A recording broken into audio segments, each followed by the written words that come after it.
paix. C'est là que moi j'interviens ma question. On a l'impression que M. Mukwege va caresser à l'oreille de l'Union européenne pour, bien sûr, peut-être, je dirais, laver son image, parce que la même Union européenne auprès de laquelle elle va demander son intégration ou son intervention dans tous les processus, c'est la même Union européenne qui a conclu des accords, un protocole d'accord sur les chaînes de valeur durable pour les matières minières et premières avec le Rwanda en février dernier. Merci, ça c'est une très belle question.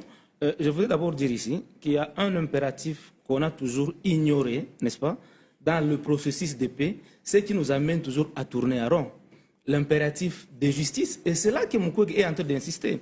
On ne peut pas imaginer... Mais pourquoi avec l'Union européenne, alors que l'Union européenne justement est accusée d'être en connivence avec le Rwanda? Je vais revenir à ça. Oui, mais rapidement, parce que... Oui. Ouais. Pourquoi l'Union européenne? Rappelez-vous qu'il y a eu déjà une résolution prise à l'Union européenne qui interdisait l'exploitation et la commercialisation de matières premières venant des zones de conflit. Ça, c'était encore sous l'égide du Dr Denis Mukwege.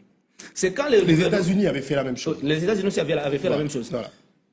Docteur Denis Mukwege, le gouvernement congolais, après qu'il y ait cet acquis-là, cette résolution-là, en 2021, le gouvernement de Kinshasa signe un accord de paix avec le Rwanda qui octroyait au Rwanda la possibilité d'avoir une raffinerie de l'or congolais, alors que c'était déjà interdit d'exploiter et de commercialiser le matière première venant des zones de conflit. C'est après que le gouvernement congolais ait signé cet accord-là avec le Rwanda que l'Union européenne, qui n'avait pas cet accord-là avec le Rwanda, est venue signer l'accord de commerce avec le Rwanda à ce qui concerne la commerce de minerais venant des zones de conflit. Et c'est là le combat aujourd'hui de Denis Mukwege. Il se bat pour que cet accord-là soit totalement annulé. Okay. Donc j'insiste sur l'impératif de la justice.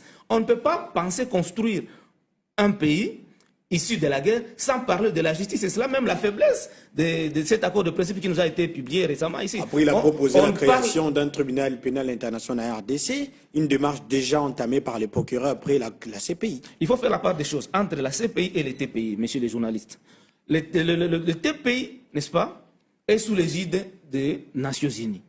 Et il y a des matières qui sont appropriées. Par rapport, par exemple, les rapports mapping. Le rapport mapping, le CPI aura du mal à exploiter le rapport mapping. Au vu que le Rwanda n'est pas signataire de l'accord de charte de Rome. Alors que le Rwanda est parmi les pays le plus cités dans les rapports mapping et ses acteurs. Si on parle dans le cadre de ces pays, ça veut dire que tous les Rwandais qui sont cités dans les rapports mapping, s'ils ne quittent pas leur territoire, ils ne seront jamais poursuivis.